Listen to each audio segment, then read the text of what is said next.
The scuppered plans for the controversial European Super League have led to the owners of the clubs involved apologising to their frantic fans. And this debacle should in theory sound a warning to the CAF hierarchy, who have proposed a similar idea for a continental Super League, to perhaps rethink their strategy. It just sort of depends on sort of what concept that they are thinking to bring about. But they would have learnt their lessons from, if ever they had any ideas of going a similar route, they would have learnt their lessons. And I think the uproar on this continent would be much more devastating than what we've seen over the last couple of days in Europe.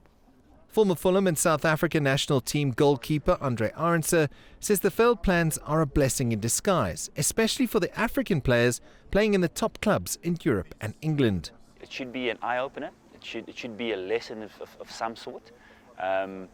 And I do know that there was the threat of players being banned from their national teams if they were to play for their clubs in the Super League.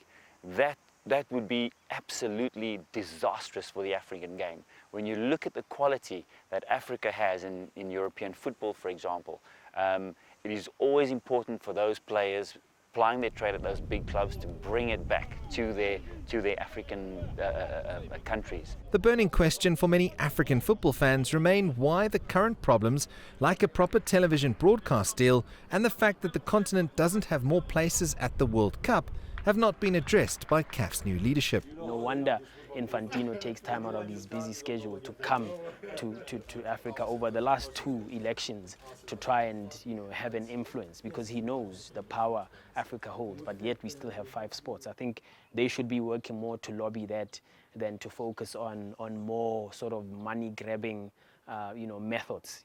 Although the continent does need to make have more advertising revenue, make more money from the game, but not obviously at the expense of the players and the football community at large, I don't think.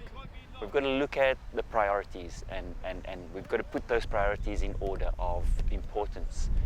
For me right now, I'm a massive advocate for development on home soil and in the African game. That has to be one of the top priorities for CAF right now: develop the game, put in structures, whether we need to build elite centers around Africa to house your top talented players, for example. The scouting processes have got to be improved right through the continent. That is top priority. The failed attempt to establish the European Super League should be seen as a lesson for African football, and one that the new CAF president should heed as he plots a new course for the game on the continent. His priorities are clear, and at this point, establishing an African Super League should not be one of them. CS du Plessis, CGTN, Johannesburg.